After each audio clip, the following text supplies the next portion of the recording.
Pontius Pilate, in my opinion, was probably in more dire straits than Yeshua if you have the proper perspective. You see, Yeshua is the author and finisher of the faith, so he already knew the story of his life path from the beginning to the very end and beyond. He was the pen behind his own life, the essence behind the keyboard, feeding into itself. Yeshua is a writer that stepped into his own creation as the main character of the tale, acting on most occasions as if he were subject to the reality of all the other characters.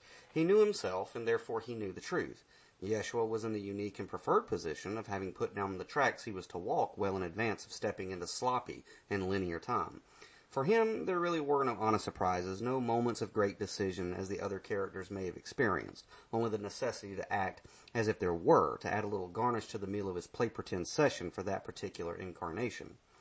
Like any experienced avatar playing the confident role of the hero, Yeshua knew that at the end of the day he could not be outwitted, outwhipped, outshined, or in any other way be defeated, yet felt no need to gloat about it often. Only when it was delightfully appropriate in the presence of those pretending to have power did Yeshua flaunt the might of his pen with just the right amount of sarcasm and disdain for those without truth, but an illusion of power.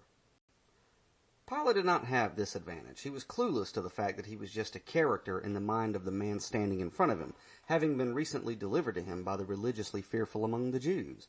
In my imagination, when reading the gospel accounts of the Messiah for the age of Pisces, I don't really see Pontius Pilate as the villain that a good bit of people make him out to be. Maybe I'm wrong and maybe I'm right, but what makes more sense to me is that he was a character that was probably a little pompous, overconfident even, but underneath was generally a good person. Like so many other unconscious souls that live in this world, he was content to trust in a visible power behind him, in this case, Caesar. As Caesar's prefect in the stomping grounds of Yeshua and his posse, he was comfortable living the existence of a man under the illusion of power, as he told himself, as too many do, that he was just doing his job. Pilate had not even considered that there was a power far beyond that of Caesar, with all his armies and all his gold, silver, and precious stones, until the author of all that fictitious shit was standing before him. I picture Pilate in awe that Caiaphas and his followers were throwing on the table the desire for the young revolutionary to be put to death. Having not been as intimately involved in the affairs of the community he was ordered to reign over, in hopes of maintaining order, the death penalty for a free-thinking magician was a little too extreme. I imagine him shaking his head subtly at the request and turning his back to enter the judgment hall where perhaps reason could be found after calling Yeshua in for a chat. "Are you the king of the Jews?" Pilate asked, with a little reverence as to the truth. I imagine Yeshua softly locking eyes with him, a slightly playful smirk on his face as he replied, "Are you asking because you want to know, or because that's what they say I claim to be?" And I see Pilate scoffing at the whimsical and cavalier attitude of a man standing in the balance of life and death. "Hey man, does it look like I have a dog in this fight? Am I a Jew? Your own people and their batshit crazy priests are the ones that tossed you into my lap. What the hell did you do, dude?" At this point, I'm pretty sure Yeshua gave Pilate a confident smile and said, "I'm not from this planet, bro. My universe is so much bigger, and if my universe were able to fit in this planet, my people would stomp the living shit out of everything on it before they let the Jews get their hands on me. But my universe is not from this place." I believe at this point, Pilate probably felt a little disoriented as the possibility that there was something much larger than his illusory conceptions of time, place, and power were nudged at the foundations. Pilate could tell that this guy was a whole different level than the religiously fearful, the Roman centurions, the high priests, and he himself. This guy didn't believe in something. He knew something. What that something was allowed him to be silent at his trials, and now delivering lines to the prefect of Judea with the swagger of 007. I believe the second time Pilate asked him if he was the king of the Jews, he genuinely meant it. I can see the same intensity of seriousness returning to him as Yeshua replied, "You say I am a king. This is the very reason I was born, and it was for this fact that I came down to this planet to begin with, to not just talk about the truth, but to be the truth in motion. All those that live the truth feel where I'm coming from."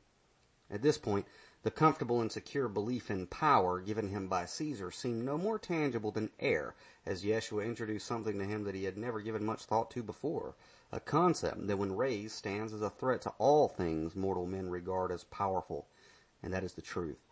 Power without truth is a dangerous machine with no empathy, compassion, or progress. Power without truth is just briefly successful decay. destined to be reduced to ashes and erased from the face of existence in due time. I imagine a slack-jawed Pilate muttering the virgin question as he returned to the assembled mob of, "What is truth?" After telling the high priest that he couldn't really find a crime that Yeshua had committed that warranted death, they were none too pleased with Pilate, and the tempers began to rise. Pontius was probably still lost at the sea of his psyche when his wife sent word to him with a warning to not turn over the Messiah no matter what, due to her nightmares of doom if he did. That further indication of troubled omens regarding Yeshua no doubt had him in quite the conundrum as he debated which would be worse, allowing a riot in the city occupied by his emperor's people that could boil into a full-blown insurrection, or killing the king of the Jews, and more than that, the king of a universe. One alleged king had Pilate doing the dirty work in Judea for him, and the rumored king of the Jews was putting his money where his mouth was and getting in the ditch with what he spoke out as his truth. Of course, we know how the tale goes, don't we? Pilate had the opportunity within his hands to actually exhibit true power and act in truth by letting Yeshua go free and letting the chips fall where they may. But he didn't. First, he compromised and attempted to find some common ground with fear, and as it always does, fear outsmarted the timid at heart. By putting the choice to free Yeshua or the robber Barabbas in the hands of the mob, a thief was let loose among them to roam and steal again. Then Pilate compromised by believing that the truth could be beaten, scourged, and therefore conformed to a more palatable truth than what it was before. That, too, was not enough for the mob of fear, because fear is a bloodthirsty creature, and it's only satisfied when life is drained away from the truth. Refusing to operate in true power, Pilate took the coward's way out and washed the opportunity in his hands away, and the king of the universe was condemned to die.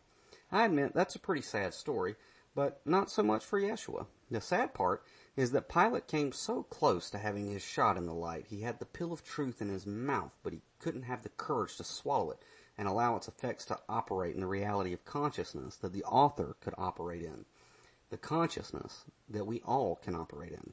Pilate could have had this, but instead he tried to convert truth to triviality and disassociate himself from ever having come face to face with it at all. I am a writer. I've been one since I was born here, and long before that. I say that to subtly indicate that I am not from this place. If by some chance my words are inside your mind via the eyes, ears, or other, then the odds are you are on or near the same wavelength as me. Fun, huh?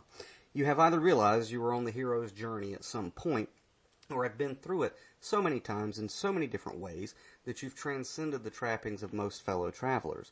You operate beyond the reality that most everyone else perceives and operate within.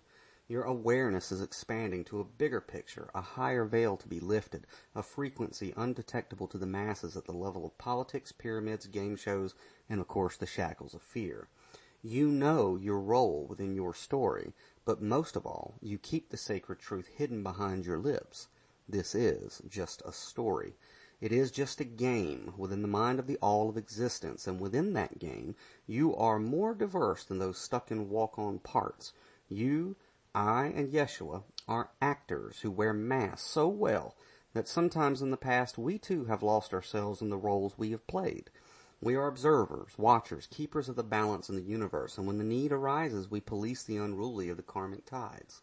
We are the fulfillment of Yeshua's story, in that all the things he did are at our disposal as well, in some form or fashion. We are freethinkers, healers, leaders, revolutionaries, and ultimately the most precious of royalties. And like our predecessor, Yeshua, we wear the humble clothes of mothers, fathers, farmers, artists, singers, doctors, teachers, and of course, writers. When fully realized and connected, we are the unseen force interwoven in the fabric of native reality that guides and controls the story unfolding around us all. The keys to this kingdom are first given to us when we embrace the place of knowing, the mind, not the pink and gray matter of the brain that only exists as a result of the will of the mind, but the mind of the universe that can isolate itself into an infinite amount of expressions and just so happen to choose each and every one of us. Doing this, without some plot, of course, would be rather dull and as moot as if nothing ever happened at all, without the injection into those expressions of free will, freedom to choose to know, and liberty to act through what we know. Choice is the method in which the game is played, and truth is the object of the game. Truth is the holy grail that we seek, or have sought, and intend to bring to others who have yet to win the game or even begun to play it. Everyone seeks power on some level, and most get the generic version without ever wielding true power found in knowing thyself, and putting that into action with truth. The inability or unwillingness to walk in truth is the dividing line between what makes a Christ and what makes a Pilate. A Pilate goes down in history as a sub-character that lacked the ability to do what was right despite the resistance that may result from it. Sure, they may know what is right, and they may think what is right, but in the end those things are vapor and smoke by the law of what they do or do not. It's what we do that makes us who we are, not what we think or feel to do. Action is the chisel to the stone in our stories. Truth in action is the laser in the mountain, however, that will stand forever. I have no doubt that many people in the mob before Pilate and Christ thought and felt that Yeshua was innocent and should be set free. But none of them lifted a finger to prevent his alleged death. They offered no resistance to the machine of fearful power. This is the state so many are in today in this world we find ourselves sharing. As my personal evolution continues, the whole idea of this thing we call the, quote, truth movement has left a bitter taste in my mouth, much like the sensation of sucking on a coin as a child. I came up in it, through it, and can see from above it, and quite honestly, I'm not impressed with what's resulted from its moving. I find that so many out there in the, quote, truth movement come to some conclusion that this planet is a prison, a people farm, or a system created and controlled by malevolent beings with unstoppable power, and the only escape is death followed by an obstacle course of theological babble. They rage and rage about all that's wrong in this experience and generate so much energy with surplus to the continuation and perpetuation of this abscess in thinking and being. They talk endlessly about chemtrails, pedophile rings, GMO this or GMO that, wars, politicians, and new world orders equipped with stormtrooper armies unlike George Lucas has ever filmed. They've inherited the can of fear from the generations before, caked age by age with more muck and mire, and kicked that bastard further down the road without thinking to the generation that follows. You never hear solutions because they don't have them, and you never hear a victory because fear is too profitable and the show must go on, which is why the whole position of this earth being a hellhole or some sort of plantation is just a big bucket of bullshit carried by the consciously weak. This world is at worst not a prison so much as it may be rehab. It is a stopping point in the journey of the all that is to rest and get its shit together for a little while before traveling on in existence. That's us, worst case scenario. God getting its shit together within a certain space and time. After that, the world reveals that it is exactly what Shakespeare said, a stage with us the players. Don't get me wrong. I'm not saying the negative aspects of this world are not there. Rather, what I am saying is that they are easier to deal with than the masses think. We, as a conscious people, don't need to fight them, force them, or protest them so much. We just need to put the truth in action, and where we can or when we can, do the right thing, and let the chips fall where they may. The right thing to do is sometimes the dirtiest thing to do, by the way, and when it's done, it doesn't always appear to bring immediate order or justice in the universe. But when given time to cultivate, it is revealed that the right thing, no matter how messily it may have been done, ultimately brings life into harmony. The truth is that sometimes you gotta let shit get broken before you can build something newer, better, and stronger. That takes courage to do. And yes, it can be very frightful when those times arise in your life. The right thing always comes with risks. It always comes with chances of something being lost or taken away. Anything in this life worth a damn comes with risks. And let's be honest, so do the things not worth a damn. So, at the end of the day, risks are always going to be there no matter what. And that being the case, why take risks to pretend playing it safe? Why be a walk-on part in the wall when you could play the lead role in a cage? And before you choose, remember that a cage can be opened much easier. As someone who for some time has taken great interest in the uprising of liberty-minded people that adhere to the philosophy of personal freedom without the permission of the state to express it, I see an obvious problem. I see that those who want it and feel it in their bones as the natural way of living are under the impression that freedom and liberty are ideals that need to be explained to those who do not before they can be enjoyed. What I mean is that liberty-minded people operate under the impression that a case must be made that is so universal and simplified that everyone else all at once gets it and we magically become free altogether. That is highly unlikely. After all, look at the state of the country that purports to be the embodiment of freedom and liberty and the government it has rusting along.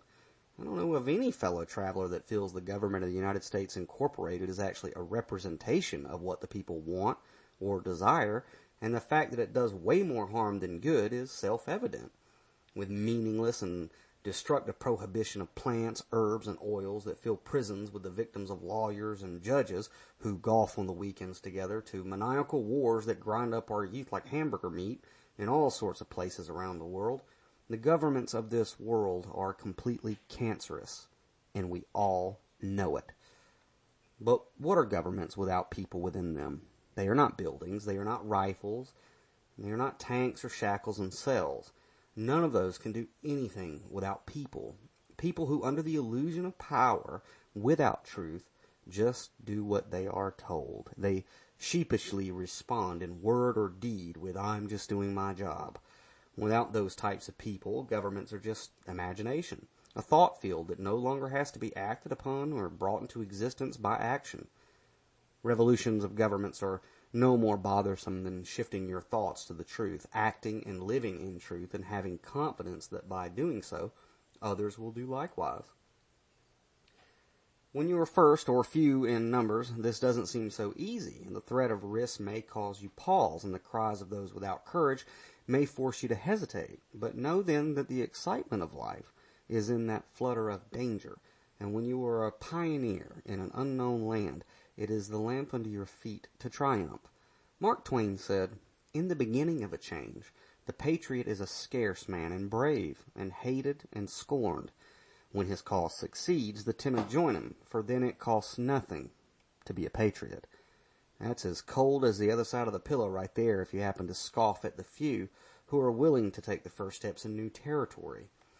Mark Twain is basically saying that if you think or feel the right thing but wait for everyone else to do it first, you're kind of a pussy in his book. I heard a preacher once deliver a sermon where he depicted brilliantly the idea of Pontius Pilate trying to wash the blood of Yeshua eternally in the halls of hell from his hands. While he might have meant that literally, I think it is a good concept to extract allegorically. In shirking the call to know the truth and live in that truth due to the fear of risk, Pilate was a mechanism in the murder of an innocent man. Apathy and succumbing to fear is the murder weapon of life and living consciously. Pilate had his title, his legions, his palace, his armor, for a time power, but failed to utilize any of it when it really, truly mattered. The saddest part about that, for Pilate anyway, is that he didn't stop the eventual victory of the hero in any way, shape, or form. As a matter of fact, his failing turned out to be another means to an end for the author of the tale, which aided in providing the climax of the resurrection and ascension of Yeshua into the greater universe of his making. I imagine as Yeshua the Christ ascended higher and higher, Pontius Pilate began to resemble more and more his true self by appearing only as a tiny speck of dust in the eye of the hero. I'm honest with myself. In the fact that I'm an actor that wears many masks, I'm more able to accept this because I am indeed a writer that must give due diligence to the voices of characters that live within him and allow them to drive my vehicle from time to time. I think of all the people who were once in my life that I didn't think I could exist without, knowing full well that they are gone, some never to return, and yet I exist still. I look at those in my life now that will certainly one day move on as an eventuality, and know that when that happens, I still will exist. I anticipate those I've yet to meet or put a face to, but know that even without them having arrived yet, my existence is still a certainty. I have been born countless times, died countless times, and smile at the intimacy of the Led Zeppelin lyrics, "I am a traveler of both time and space," having had the opportunity to perform different parts in the stories of those I've come across. For every face and name, I have no doubt my character could be described in an infinite amount of ways. To some I am a villain, a drunk, a madman, and a devil, while at the same time to others I've been an angel, a teacher, a hero, and a friend. The light and shadow of action will always give the onlookers distinct and unique perspectives while you're in motion.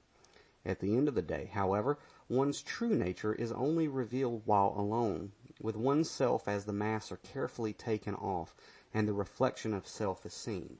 In that time of solitude, and yes, sometimes loneliness, the only thing that remains is the memory of not what you thought or felt with the players on the stage, but what was acted out.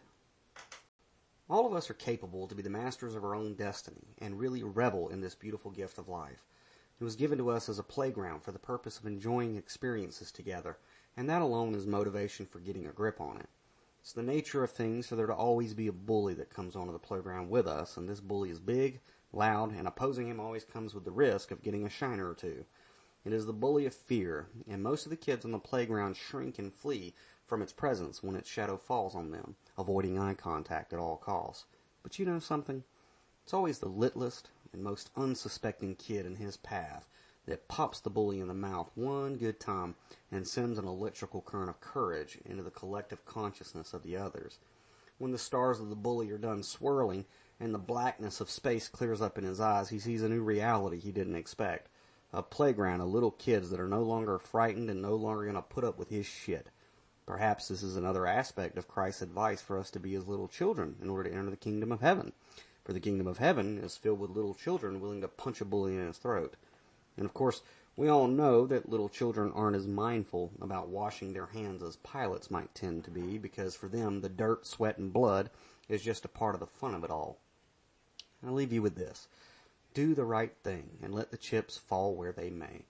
Try this practice in deeds both small and great, and when you fail, acknowledge it and adjust your course. Don't shrink to fear, to tyranny, or the power of any other bully that may try to intimidate you into being mediocre. Don't throw your hands up in defeat, despair, or hopelessness when surrounded by the apathetically infected parasites of your life. Simply pick them off like ticks and find more agreeable fields to frolic in. Find other winners to play with. Find other revolutionaries, other visionaries, other lunatics that know and do rather than simply think and feel. Be the hero of your tale. Be the one holding the royal flush. Be the god, aware of the mask it wears, and prove it by right action. You do that, and I assure you, the all of existence will demonstrate that neither height nor depth nor life or death can separate you from its love. Stop asking what is truth, and declare to yourself, I am the way, the truth, and the life.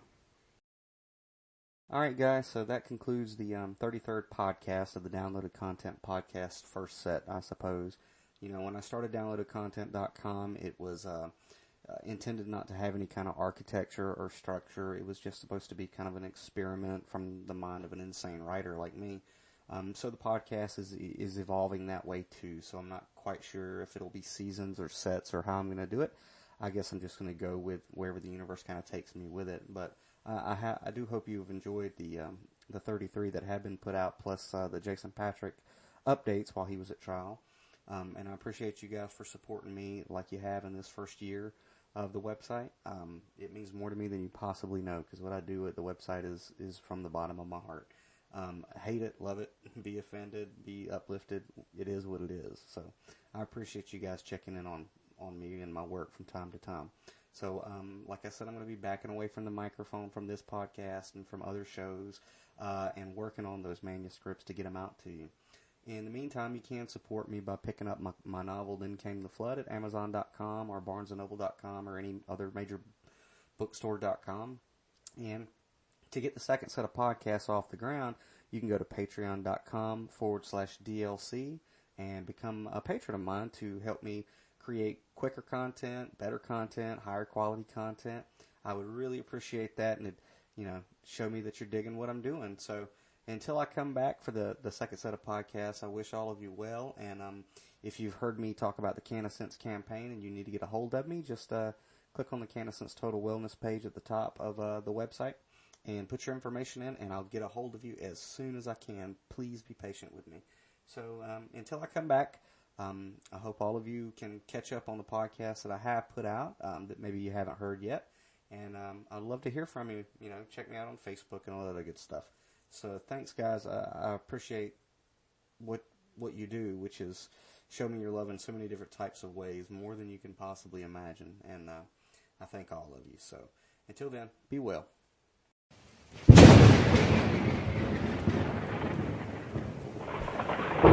Downloaded Content Podcast.